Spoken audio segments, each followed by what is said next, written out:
Ministère Théo Nganga. Ministère Théo Nganga. Bien-aimés dans le Seigneur, il y a beaucoup parmi nous ici qui vivent le rejet de la part de leur famille. Ils vivent le rejet de la part des personnes qui les connaissent très bien. Et vous allez remarquer qu'il y a même des familles où tout le monde s'entend. Tous les enfants s'entendent avec les enfants des autres, sauf avec vous.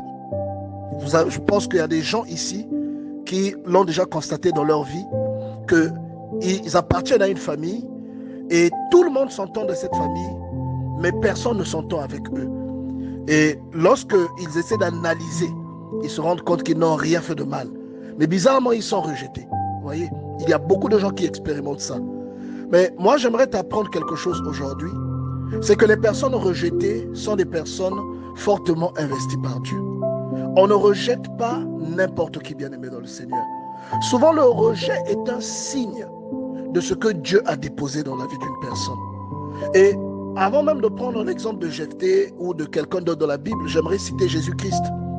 La Bible dit, ils m'ont haï, ils vous haïront aussi. Jésus-Christ, d'après la Bible, n'a commis aucun péché. Et c'était une personne parfaite.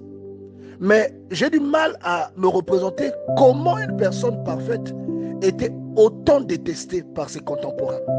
Comment une personne qui faisait du bien, une personne qui bénissait, qui ressuscitait des morts, qui guérissait les malades, qui nourrissait les affamés, vous allez remarquer que cette personne a connu le rejet dans sa vie.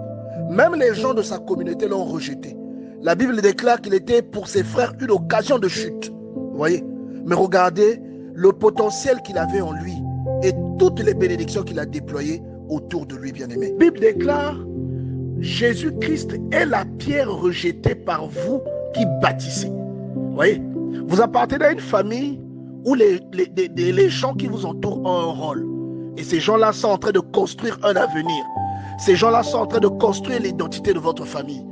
Si vous êtes parmi ceux qui sont rejetés, sachez que c'est un signe.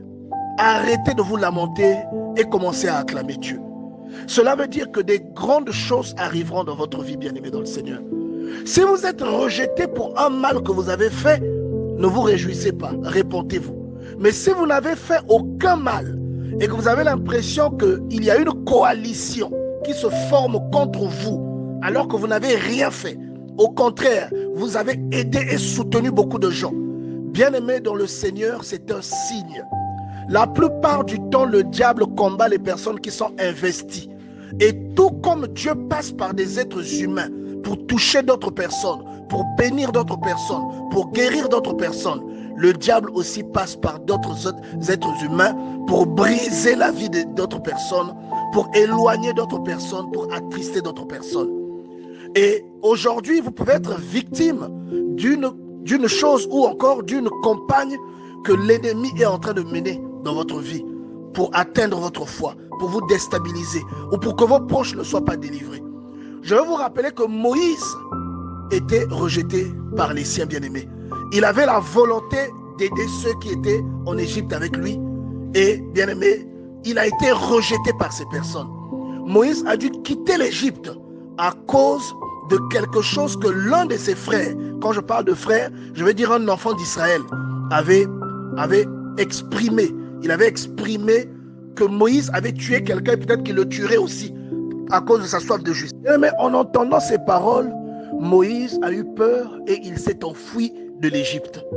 Et la parole est sortie de quelqu'un de son peuple. Ils étaient tous étrangers. Moïse avait été adopté, mais ils savaient que Moïse était l'un des leurs. Bien-aimés, souvent, lorsque vous avez quelque chose, une particularité de la part de Dieu, vous serez rejeté par des gens. Votre famille sera rejetée. Dans la famille, vous serez les mal aimés. Et les gens ne vous regarderont même pas. Ils trouveront toujours des choses à vous reprocher. Vous allez remarquer qu'il y a des personnes dans votre famille qui feront des choses pires. Mais ces choses-là seront très vite oubliées. Mais les moindres choses que vous ferez, ces choses-là vous seront rappelées tout le temps. Si vous vivez ça, ne vous plaignez pas. Arrêtez de vous morfondre. Bénissez l'Éternel. Souvenez-vous qu'avant vous, Moïse fut rejeté. Souvenez-vous qu'avant que cela ne vous arrive, Joseph fut rejeté par ses propres frères. Le diable touche toujours les personnes qui vous entourent les personnes qui entourent une personne investie, une famille investie pour combattre et pour emmener le rejet dans la vie de ces gens-là. Et souvent, vous êtes la clé de la délivrance, vous êtes la clé de l'épanouissement ou de la réussite de cette famille. Jésus-Christ fut rejeté, bien-aimé dans le Seigneur. La Bible déclare dans le livre des Juges que Jephthé, le Galadite, était un vaillant héros. Bien-aimé, Jephthé avait dans sa vie quelque chose que ses frères n'avaient pas. On l'a rejeté parce qu'il était né d'une autre maman et que sa maman était prostituée. Mais le jour où la guerre est arrivée dans le territoire où ces gens habitaient, ils sont allés chercher Jephthé pour que Jephthé les mène à la bataille. Si vous êtes rejeté, vous avez dans votre vie quelque chose que les autres n'ont pas. Bien-aimé, lorsque Jephthé est revenu dans sa famille, dans la maison de son père, la Bible déclare que Jephthé a déployé des talents que les autres n'avaient pas. Et lorsque vous analysez tous ces points dans la vie de Jephthé, par exemple, ou dans la vie de Joseph, qui lui aussi fut vendu par ses propres frères, quelques années plus tard, Joseph devient la source de délivrance, la source de salut de ses frères. Et vous retrouvez ce même phénomène même dans la vie de Noé. Lorsque Noé a reçu l'appel de Dieu, vous allez remarquer qu'il a interpellé les gens, mais que ces gens n'ont pas écouté sa voix, bien-aimé. Voyez? Et Noé, donc, son appel fut rejeté. Et Noé devint la source de salut de ce qui a subsisté dans ce monde. Et tous ceux qui n'avaient pas écouté furent rejetés par Dieu. Bien-aimé, la Bible déclare, mon père et ma mère m'abandonnent, mais l'Éternel me recueillera. Lorsque vous êtes rejeté, sachez que vous avez en vous quelque chose que le diable essaie de combattre. Lorsque les gens ne vous aiment pas sans raison, ne vous plaignez pas, ne cherchez pas à changer qui vous êtes. Vous avez dans votre vie quelque chose que Dieu a placé dans votre vie et que le diable essaie de combattre. Le diable tentera de vous décourager. Les hommes tenteront de ne pas reconnaître ce que vous avez. Quelquefois, si vous posez la question, ils ne pourront même pas dire pourquoi ils ne vous aiment pas. Mais ils ressentent quelque chose qui ne plaît pas à ce qui se trouve en eux. Et cette chose est combattue, bien aimé. Et c'est souvent ce qui justifie le rejet. Vous allez voir que ceux qui vous rejettent, ils s'entendent bien et ils ont beaucoup de points communs. Mais vous qui ne faites pas de mal volontairement, vous allez être rejeté, vous allez être maltraité, vous allez même être calomnié. On dira de vous ce que vous n'êtes pas. Cela, quelquefois, peut aussi arriver même au sein des enfants qui sont nés d'une même maman et d'un même papa. Vous allez remarquer parfois, vos parents aiment plus un tel ou un tel que vous. Vous allez avoir l'impression que les autres sont favorisés, mais que vous, sans raison, vous êtes souvent relégué au dernier plan. Bien aimé, c'est un signe. C'est un signe. C'est un signe que vous n'êtes pas comme tout le monde. C'est un signe parce qu'une personne qui n'a rien fait de mal ne peut logiquement pas être rejetée. Et vous l'avez vu dans la vie de Jésus-Christ. Il a guéri beaucoup de gens. Il a aidé beaucoup de gens. Il a sauvé beaucoup de gens. Mais il a été combattu. Il a été agressé. Il a été maltraité comme un malfaiteur. Et Jésus-Christ nous dit que tous ceux qui portent sa sémence seront maltraités comme il a été maltraité. Cela veut dire quoi? Cela veut dire que si on vous maltraite sans cause, si on vous tourmente sans cause, vous avez en vous une sémence. Vous n'êtes peut-être pas encore au courant de cela, mais vous avez en vous une sémence qui rappelle Jésus-Christ. Et vos yeux à vous ne perçoivent pas cette sémence, mais les yeux de l'ennemi perçoivent cette sémence-là.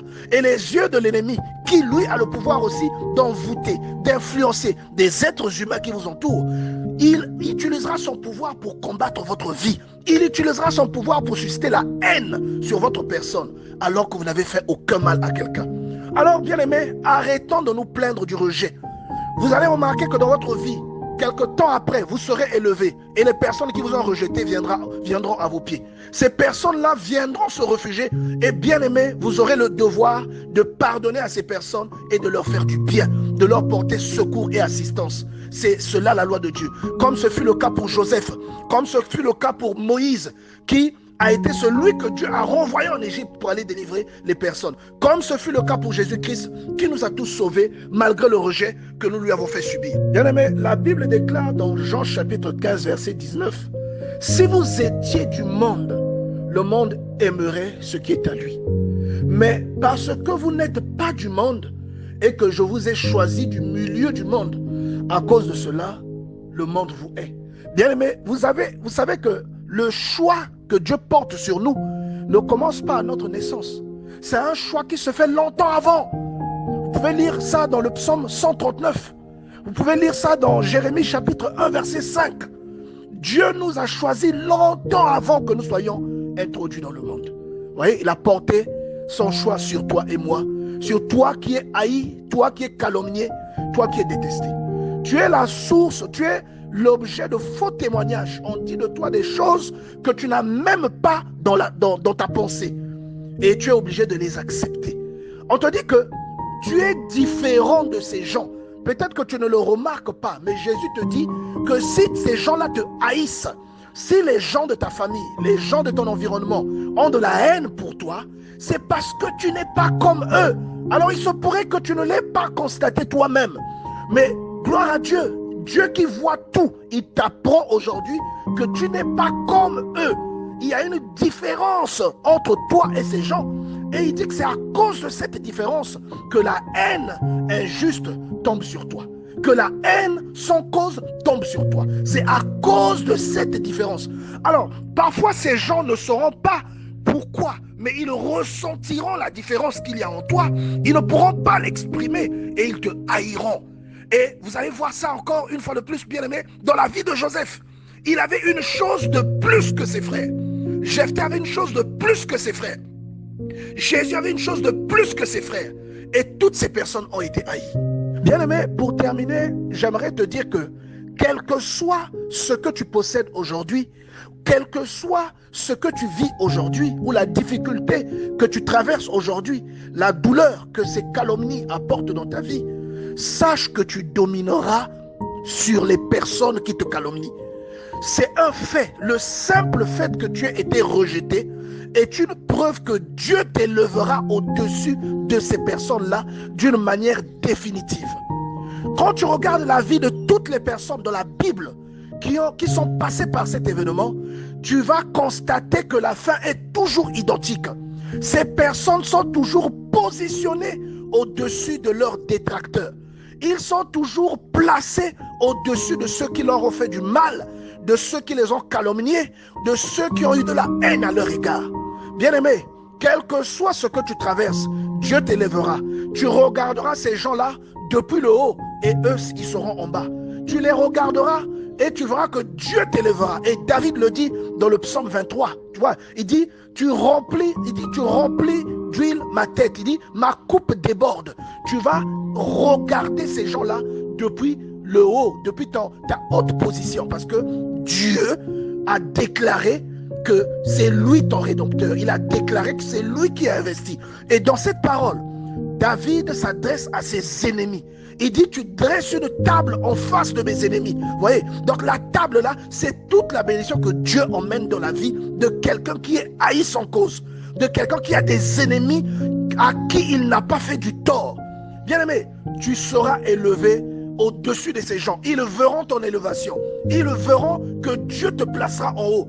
Et tu deviendras un témoignage et peut-être même une cause de repentance dans la vie de ces gens-là. Ministère Théo Nganga. Ministère Théo Nganga.